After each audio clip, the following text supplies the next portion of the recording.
তুমি প্রতিষ্ঠিত হলে তোমাকে সবাই সাহায্য করবে, কিন্তু তোমাকে প্রতিষ্ঠিত করতে কেউ সাহায্য করবে না।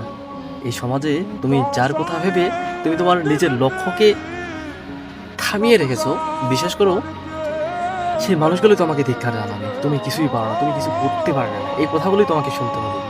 সো তুমি তাদের কথাগুলোকে টেক্কা না দিয়ে, তাদের কথাগুলোকে না শুনে নিজেকে বদলানোর জন্য ব্যস্ত হয়ে পড়ো। জীবন এতটা সহজ নয়। যদি সহজ হতো, আজ আশেপাশের ভাই ব্রাদার কেউ না চুপ থাকতো না, কেউ না নিজেকে ব্যস্ত করতো না, কেউ নিজেকে থামিয়ে রাখতো না। সবাই আপনি আশেপাশের লক্ষ্য করলে দেখতে পাবেন কেউ না মানে চুপ করে নেই, সবাই ব্যস্ত নিজেকে প্রতিষ্ঠিত করার জন্য। আমি ঠিক এতটুকুই বলতে চাচ্ছি, তুমি কারো কথায় বা মনের দিকে অন্যের কথা না শুনে নিজেকে থামিয়ে রেখো না।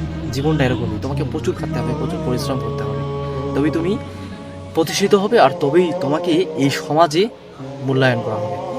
তুমি যখন কিছু করতে পারবে না, সবাই তোমাকে বেকার করবে, সবাই তোমাকে মানে বিভিন্ন রকম কথা বলবে যেগুলো তুমি সহ্য করতে পারবে না। সো কারো কথাকে সময় বা প্রশ্রয় না দিয়ে নিজেকে কীভাবে প্রতিষ্ঠিত তৈরি করবে সেই চিন্তা মাথায় রেখে আর ঈশ্বরের প্রতি বিশ্বাস রেখো। ঈশ্বর তোমাকে তোমার প্রাপ্য জিনিসটা তোমার সঠিক সময়ে দিয়ে দিবে। তুমি পরিশ্রম করে যাও, আর হ্যাঁ, নিজেকে সফল করে তোলো। ছেলে মানুষ বস, অন্যের কথা শুনে নিজেকে থামিয়ে রাখো না। জীবন যুদ্ধে হয়তো অনেক হতাশার মধ্যে পড়তে পারবে, তবে নিজেকে রুখে দাঁড়াতে হবে। ঈশ্বরের প্রতি বিশ্বাস রাখো, নিজের প্রতি বিশ্বাস রাখো, তুমি সফল হবেই। একদিন না একদিন তুমি সফল হবে। তো বেশি কথা না বলি, বেশি কথা না বাড়ি, অনেক ভিডিও লাগতে চাই। তো ভালো থাকবেন সবাই, সবাইকে নমস্কার। দেখা যাচ্ছে পরবর্তী ভালো একটা ভিডিওর মধ্যে।